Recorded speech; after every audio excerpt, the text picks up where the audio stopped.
രാധ ഞാൻ രാധ കണ്ണനെ മറക്കാത്ത രാധ. രാധ ഞാൻ രാധ കണ്ണനെ മറക്കാത്ത രാധ. വൃന്ദാവനം നീ മറന്നോ, മധുരയെ നീ മറന്നോ. വൃന്ദാവനം നീ മറന്നോ, മധുരയെ നീ മറന്നോ.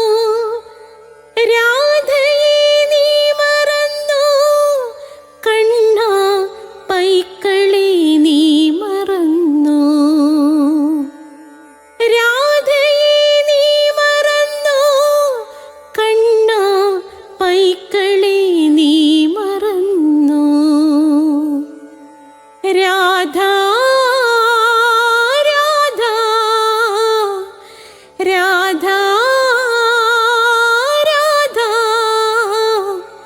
മറന്നിട്ടും മറക്കാത്ത രാധ. മറന്നിട്ടും മറക്കാത്ത രാധ. രാധേ രാധേ രാധേ രാധേ മറന്നിട്ടും മറക്കാത്ത രാധ. മറന്നിട്ടും മറക്കാത്ത രാധ.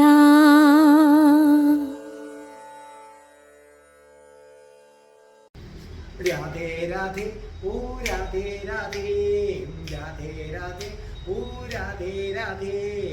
രാധേ രാധേ എന്ന ചാനലിലേക്ക് എല്ലാ പ്രേക്ഷകർക്കും സ്വാഗതം. വളരെ പ്രധാനപ്പെട്ട ഒരു എപ്പിസോഡാണ്.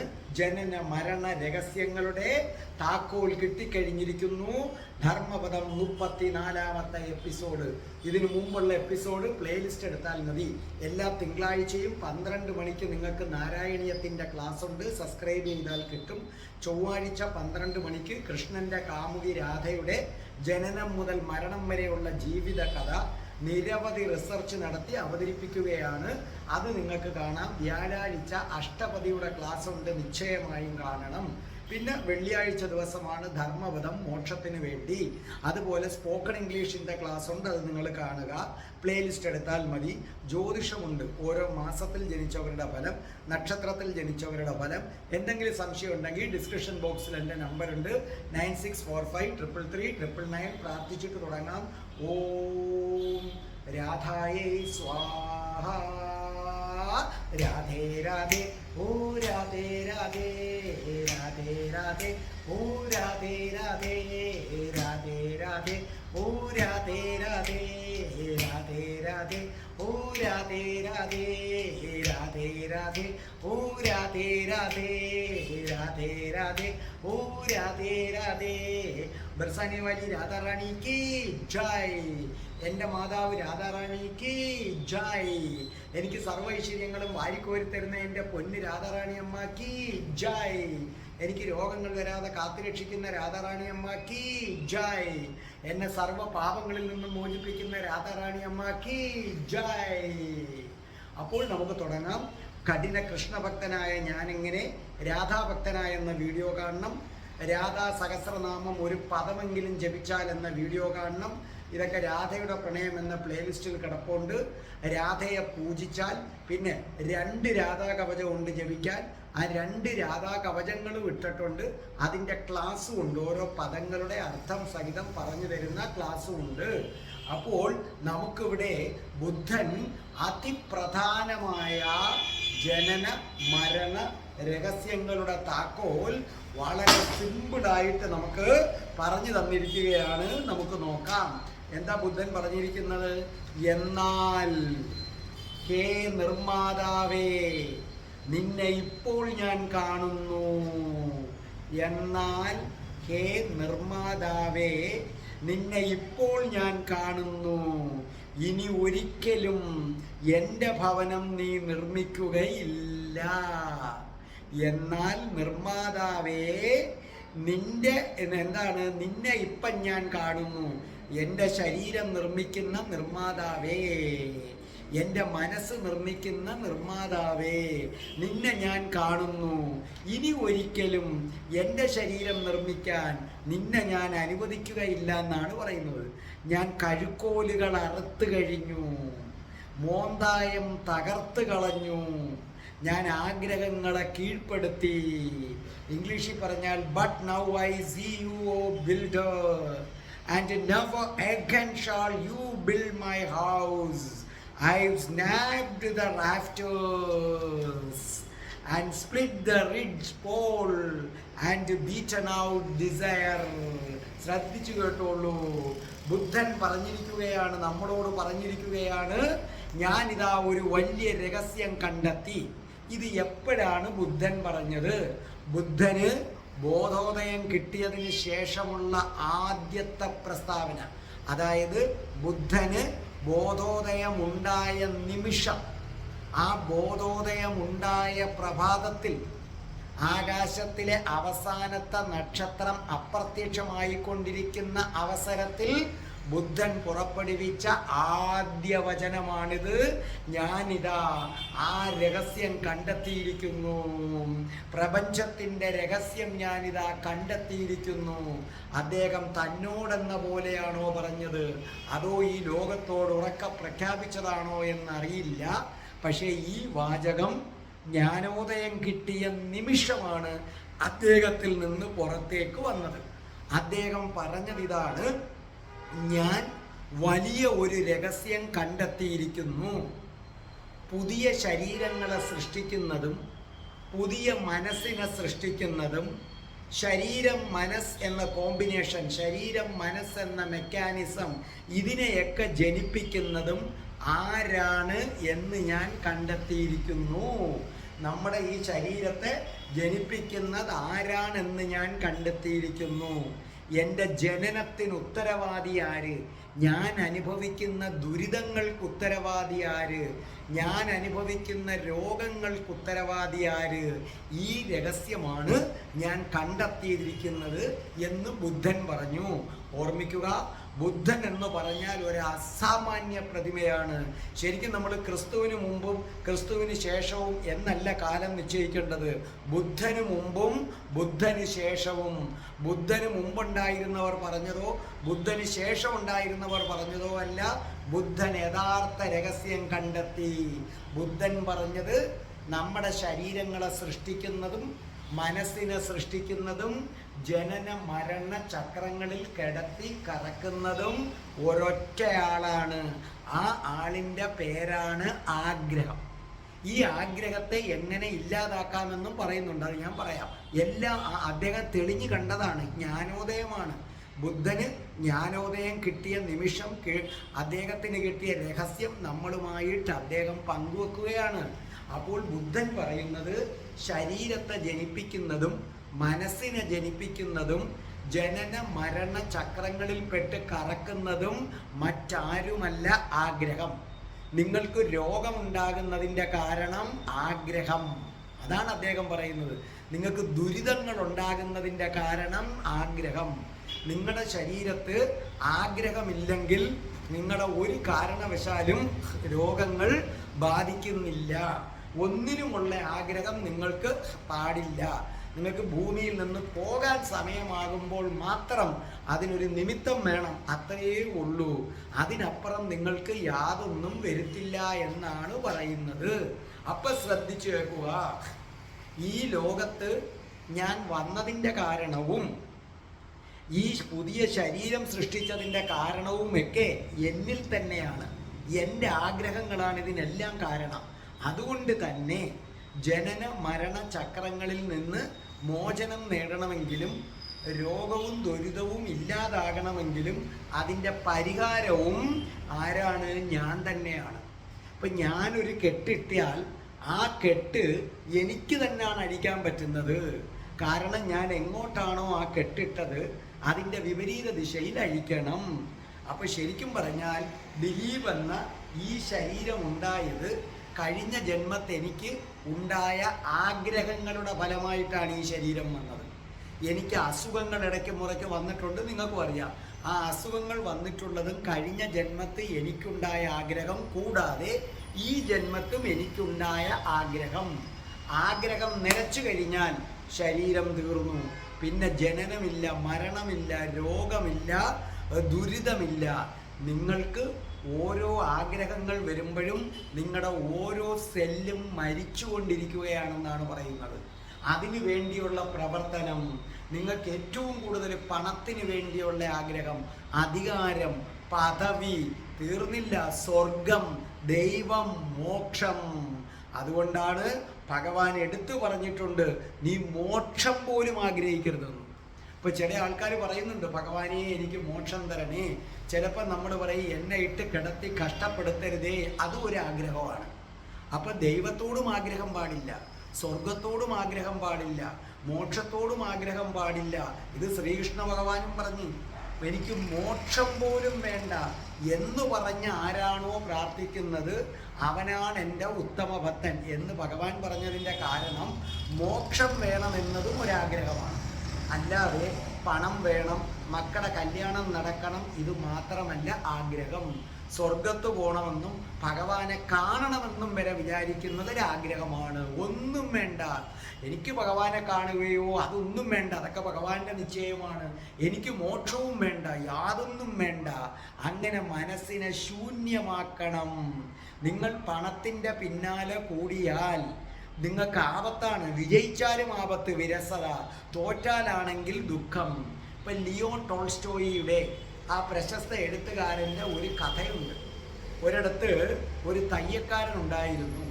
അയാൾ എന്നും ലോട്ടറി എടുക്കും, അയാൾക്ക് ഒരിക്കലും അടിക്കത്തില്ല. പിന്നെ അയാൾ അടിക്കാൻ വേണ്ടിയല്ല, അതൊരു ജീവിതചര്യ. അങ്ങനെ 30 വർഷങ്ങൾക്ക് ശേഷം ഒരു ദിവസം അദ്ദേഹം നോക്കിയപ്പോൾ ഒരു റോൾസ് റോയ്സ് കാർ വന്ന് നിൽക്കുന്നു. അതിൽ നിന്നൊരാളിറങ്ങി. അപ്പോൾ അദ്ദേഹം വിചാരിച്ചു, എൻ്റെ വീട്ടിൽ ആരാണ് ഇങ്ങനെ വരാൻ റോൾസ് റോയ്സ് കാറിൽ? അപ്പോൾ അയാൾ വന്നിട്ട് പറഞ്ഞു, നിങ്ങൾക്കാണ് ഇപ്രാവശ്യത്തെ ഭാഗ്യക്കുറി, ഇതാ ഇത്രയും കോടി രൂപ നിങ്ങൾക്ക് അടിച്ചിരിക്കുന്നു. തയ്യക്കാരന് സന്തോഷമായി. അപ്പോൾ തയ്യക്കാരൻ എന്ത് ചെയ്തു എന്നറിയാമോ? തൻ്റെ കയ്യിലിരിക്കുന്ന താക്കോലെടുത്ത് അയാൾ കിണറ്റിലേക്ക് എറിഞ്ഞു. എറിഞ്ഞിട്ട് പിന്നെ ഒരു അടിച്ചു പൊളിച്ച ഒരു ഉഗ്രൻ ലൈഫിലേക്ക് അയാൾ അങ്ങ് പോവുകയാണ് ചെയ്തത്. എന്നാൽ വളരെ കുറച്ച് നാളുകൾക്കുള്ളിൽ എന്ത് സംഭവിക്കുന്നു? അയാളുടെ പണം മുഴുവനും തീരുന്നു. വീണ്ടും അയാൾ ദരിദ്രനാകുന്നു. അയാൾ തിരിച്ചു വന്ന് വീണ്ടും കിണറ്റിലേക്ക് ഇറങ്ങുകയാണ് താക്കോലെടുക്കാൻ. വെള്ളത്തിലേക്ക് മുങ്ങി. മറ്റുള്ളവർ കൂടിറങ്ങി എങ്ങനെയെങ്കിലും കരച്ചുകൊണ്ട് എത്തിച്ചു. അയാളുടെ കയ്യിൽ താക്കോലുണ്ടായിരുന്നു. വീണ്ടും തയ്യൽ പണി തുടങ്ങി. എങ്കിലും ആഗ്രഹത്തിന് അതിരില്ല. വീണ്ടും ലോട്ടറി ടിക്കറ്റ് എടുത്തു. ഒരു ദിവസം വീണ്ടും ഇല്ല, റോൾസ് റോയ്സ് കാർ വന്നു. അപ്പോൾ അയാൾ അറിയാതെ പറയുകയാണ്, ദൈവമേ, വീണ്ടും എനിക്ക് ലോട്ടറി അടിച്ചോ? വീണ്ടും ഞാനൊക്കെ അത് അനുഭവിക്കണമോ? എന്നിട്ട് വീണ്ടും ഞാൻ അവസാനം ഈ കിണറ്റി ചാടേണ്ടി വരുമോ? കണ്ടോ, പണം കയ്യിൽ വന്നപ്പോൾ ആദ്യം വിരസത, രണ്ടാമത് വന്നപ്പോഴും വീണ്ടും പേടി. അപ്പോൾ ബുദ്ധൻ പറയുകയാണ്, നിങ്ങളെ സംബന്ധിച്ചിടത്തോളം നിങ്ങൾക്ക് പണം കിട്ടിയാലും ദുഃഖമാണ്, പണം കിട്ടിയില്ലെങ്കിലും ദുഃഖമാണ്, ആഗ്രഹമേ ദുഃഖമാണ്.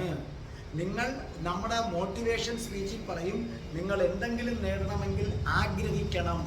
ആഗ്രഹത്തിലൂടെ മാത്രമേ നേടാൻ പറ്റൂ. തെറ്റ്. ഒന്നും ആഗ്രഹിക്കണ്ട. ഒന്നും ആഗ്രഹിക്കാതെ നിങ്ങൾ തകർത്തു വെച്ച് നിങ്ങളുടെ ജോലി അങ്ങ് ചെയ്താൽ മതി.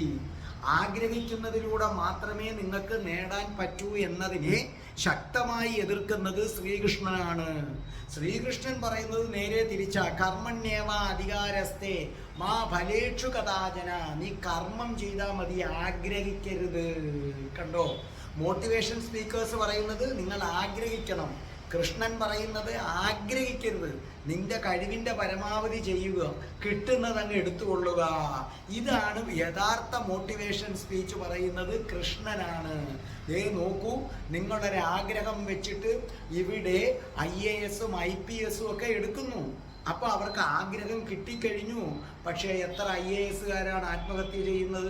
എത്ര ഡോക്ടേഴ്സാണ് ആത്മഹത്യ ചെയ്യുന്നത്? എത്ര പോലീസ് ഓഫീസേഴ്സാണ് ആത്മഹത്യ ചെയ്യുന്നത്? അപ്പോൾ അതുകൊണ്ട് ആഗ്രഹിക്കുന്നവൻ ഒരിക്കലും മോക്ഷം കിട്ടുക ഇല്ല. ഇനി ഒരു കാര്യവും കൂടെ നിങ്ങൾ മനസ്സിലാക്കുക. ആഗ്രഹം നിന്നാൽ മാത്രമേ മോക്ഷം കിട്ടൂ എന്നതിൻ്റെ ഉദാഹരണം, മോക്ഷം കിട്ടിയിട്ടുള്ളവരെല്ലാം രാജാക്കന്മാരായിരുന്നു എന്നറിയുക. ബുദ്ധൻ രാജാവാണ്. ജൈനമതത്തിലെ 24 തീർത്ഥങ്കരന്മാരും രാജാവാണ്. ശ്രീരാമൻ രാജാവാണ്. കൃഷ്ണനും രാജാവാണ്, രാജകുലത്തിലാണ്. പിന്നെ കംസനെ പേടിച്ചു വന്ന് ഇടയകുലത്തിൽ വന്നു എന്നുള്ളത് മാത്രമേ ഉള്ളൂ. അപ്പൊ എന്തുകൊണ്ടാണ് ഈ രാജാക്കന്മാർക്ക് മാത്രം മോക്ഷം കിട്ടുന്നത്? രാജാക്കന്മാര് സുഖമങ്ങ് അനുഭവിക്കും. അനുഭവം ബുദ്ധൻ കണ്ടില്ലേ? ബുദ്ധനെ സംബന്ധിച്ചിടത്തോളം എന്താ വന്നത്? സുന്ദരികളായ സ്ത്രീകള്, പണം. പക്ഷേ കുറെ കഴിയുമ്പോൾ ഈ സുഖങ്ങളിലും വിരസത വരും. അപ്പൊ രാജാക്കന്മാര് ഒരാൾക്ക് ഭൂമിയിൽ സുഖിക്കാൻ പറ്റിയാൽ എവിടം വരെ സുഖിക്കുമെന്ന് കണ്ടെത്തി. പക്ഷെ അതും അവന് തൃപ്തി വരുന്നില്ല. അപ്പോഴാണ് അതിനപ്പുറവും ഒരു സുഖമുണ്ട്, പണത്തിനും കൊട്ടാരത്തിനും തരാൻ പറ്റാത്ത ഒരു സുഖം. ആ യാത്രയിലാണ് അവർ ബോധോദയം കിട്ടുന്നത്. അപ്പൊ ബോധോദയം കിട്ടിയവരാരും ദരിദ്രന്മാരല്ല. കാരണം ദരിദ്രൻ എപ്പോഴും ഇങ്ങനെ ആഗ്രഹങ്ങൾ വന്നുകൊണ്ടേയിരിക്കും. അപ്പൊ ബുദ്ധൻ പ്രധാനപ്പെട്ട കാര്യം പറഞ്ഞു കഴിഞ്ഞു. ശ്രീബുദ്ധൻ പറഞ്ഞു, ജനന മരണത്തിന്റെ രഹസ്യം ആഗ്രഹമാണ്.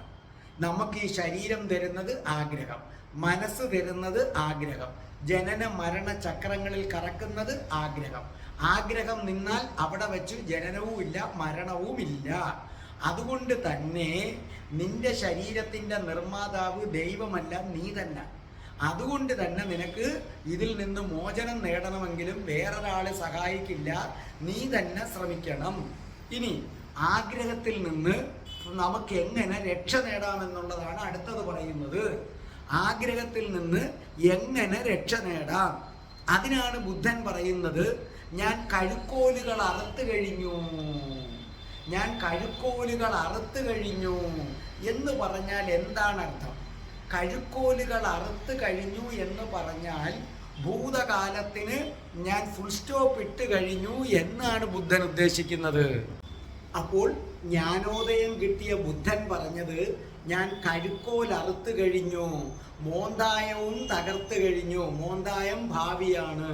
അപ്പൊ ചുരുക്കി പറഞ്ഞാൽ ഭഗവാൻ ബുദ്ധൻ പറഞ്ഞു, നിങ്ങളുടെ ഈ ശരീരത്തിനും മനസ്സിനും കാരണം ആഗ്രഹം. ആഗ്രഹത്തെ നിർത്താൻ ഒരേ ഒരു വഴി മാത്രമേ ഉള്ളൂ. ഭൂതകാലത്തെക്കുറിച്ച് ചിന്തിക്കുന്നത് സ്റ്റോപ്പ് ചെയ്യുക, അത് അവിടെ വെച്ച് അവസാനിക്കുക. ഭൂതകാലം നമ്മളെ വേട്ടയാടാൻ അനുവദിക്കാതിരിക്കുക. ഇന്നലെ അങ്ങനെ നടന്നല്ലോ, മെനിഞ്ഞാന്ന് അങ്ങനെ നടന്നല്ലോ എന്ന് വിചാരിക്കാതിരിക്കുക. ഭാവിയെക്കുറിച്ചുള്ള ചിന്തയും സ്റ്റോപ്പ് ചെയ്തു. അതായത് ഭാവിയെക്കുറിച്ച് എന്തെങ്കിലും ചിന്തിക്കുമ്പം നാളെ അവൻ വരുമോ എന്ന് ചിന്തിക്കുമ്പോൾ ആദ്യം നിങ്ങൾ വിചാരിക്കുക, അത് നാളെ വരെ ഞാനോ അവനോ ഉണ്ടെന്ന് അറിയില്ലല്ലോ. അങ്ങനെ ഭാവിയെക്കുറിച്ചുള്ള ചിന്ത നിർത്തുക.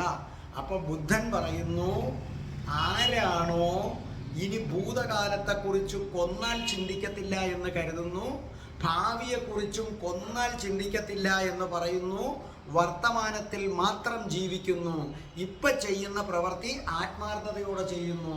അതായത് ഞാൻ ഇപ്പം എന്താ വീഡിയോ റെക്കോർഡ് ചെയ്യുന്നു, ഈ സമയത്ത് വേറൊന്നും ആലോചിക്കുന്നില്ല. റെക്കോർഡിങ് കഴിഞ്ഞാലും ഞാൻ കഴിഞ്ഞ കാലവും ചിന്തിക്കുന്നില്ല, ഇനി ഭാവിയും ചിന്തിക്കുന്നില്ല. റെക്കോർഡ് കഴിഞ്ഞ് വെള്ളം കുടിക്കുന്നെങ്കിൽ അത് ആസ്വദിച്ചു കുടിക്കുക. അങ്ങനെ ചെയ്യുന്ന നിമിഷം നിന്നിൽ ആഗ്രഹങ്ങൾ അവസാനിച്ചിരിക്കും. ആഗ്രഹം അവസാനിക്കുന്നതോടുകൂടി നീ ജീവിതത്തിൽ നിന്നും മുക്തി നേടും, മരണത്തിൽ നിന്ന് മുക്തി നേടും, ശരീരത്തിൽ നിന്ന് മുക്തി നേടും, മനസ്സിൽ നിന്ന് മുക്തി നേടും, രോഗത്തിൽ നിന്ന് മുക്തി നേടും, ദുരിതത്തിൽ നിന്ന് ബുദ്ധി നേടും. അതാ ശ്രീബുദ്ധൻ താൻ കണ്ട രഹസ്യം തുറന്നു തന്നു. ബുദ്ധൻ കണ്ട രഹസ്യം ഇതാണ്. ബോധോദയം കിട്ടിയപ്പോൾ, ജ്ഞാനോദയം കിട്ടിയ ബുദ്ധൻ ആദ്യമായി പറഞ്ഞ വാചകം ഇതാണ്, ആഗ്രഹങ്ങൾ. ആഗ്രഹങ്ങളാണ് നിനക്ക് ശരീരവും മനസ്സും തരുന്നത്, ദൈവമല്ല. ആഗ്രഹങ്ങളാണ് നിനക്ക് ശരീരവും മനസ്സും തരുന്നത്. അതുകൊണ്ട് തന്നെ ആ ആഗ്രഹത്തെ ഇല്ലാതാക്കിയാലേ പുനർജന്മത്തിൽ നിന്ന് രക്ഷപ്പെടൂ. അത് ദൈവമല്ല നിനക്ക് പുനർജന്മവും തരുന്നത്. ദൈവത്തിന് നിന്നെ അതിൽ നിന്ന് രക്ഷിക്കാനും സാധ്യമല്ല. നിന്നിൽ തന്നെയാണ് സകലതിൻ്റെയും കാരണം. അപ്പം ആഗ്രഹങ്ങളുണ്ടെങ്കിൽ രോഗം വരും, ദുരിതം വരും. ആഗ്രഹം നിർത്താനുള്ള വഴി പറഞ്ഞു. കഴിഞ്ഞ കാലത്തെക്കുറിച്ച് ചിന്തിക്കാതിരിക്കുക, ഇനി ഭാവിയെക്കുറിച്ച് ചിന്തിക്കാതിരിക്കുക. ഇപ്പം മറ്റൊന്നും അപ്പം നമുക്ക് ചിന്തിക്കാൻ രണ്ട് കാര്യങ്ങളെ ഉള്ളെന്ന് ആലോചിക്കുക. ഏതാണ്? ഒരു മനുഷ്യൻ ചിന്തിക്കുന്നത് ഒന്നുകിൽ കഴിഞ്ഞ കാലം. നിങ്ങൾ ചിന്തിക്കുന്ന കാര്യങ്ങളെക്കുറിച്ച് ആലോചിച്ചാൽ രസമാണ്. നിങ്ങൾ രണ്ട് കാര്യങ്ങളാണ് ചിന്തിക്കുന്നത്. ഒന്ന് കഴിഞ്ഞ കാലം, രണ്ട് ഭാവി കാലം.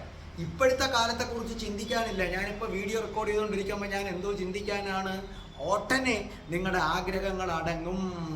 അങ്ങനെ ഭൂതകാലത്തെക്കുറിച്ച് ചിന്തിക്കാതിരിക്കുക, ഭാവിയെക്കുറിച്ച് ചിന്തിക്കാതിരിക്കുക, വർത്തമാനത്തിൽ ജീവിക്കുക. ആ നിമിഷം നിങ്ങൾ ജനന മരണ ചക്രങ്ങളിൽ നിന്ന് മോചനം നേടും. ഇതാണ് ധ്യാനാവസ്ഥയിൽ ഞാൻ കണ്ടത്. അത് നിങ്ങൾക്ക് പറഞ്ഞു തരുന്നു.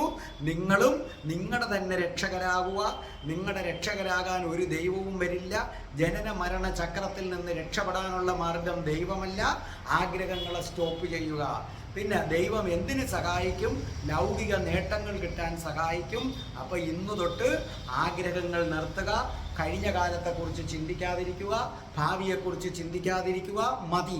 ഓട്ടോമാറ്റിക്കലി വർത്തമാനത്തിൽ ജീവിച്ചുകൊള്ളും. രാധേ രാധേ, ഓ രാധേ രാധേ, രാധേ രാധേ, ഓ രാധേ രാധേ, രാധേ രാധേ, ഓ രാധേ രാധേ, രാധേ രാധേ, ഓ രാധേ രാധേ, രാധേ രാധേ, ഓ രാധേ രാധേ, രാധേ രാധേ, ഓ രാധേ രാധേ. ഓം ശ്രീം ഹ്രീം ക്ലീം ഐം രം രാസേശ്വരി രാധികായേ സ്വാഹ. രാധ, ഞാൻ രാധ, കണ്ണനെ മറക്കാത്ത രാധ. രാധ, ഞാൻ രാധ, കണ്ണനെ മറക്കാത്ത രാധ.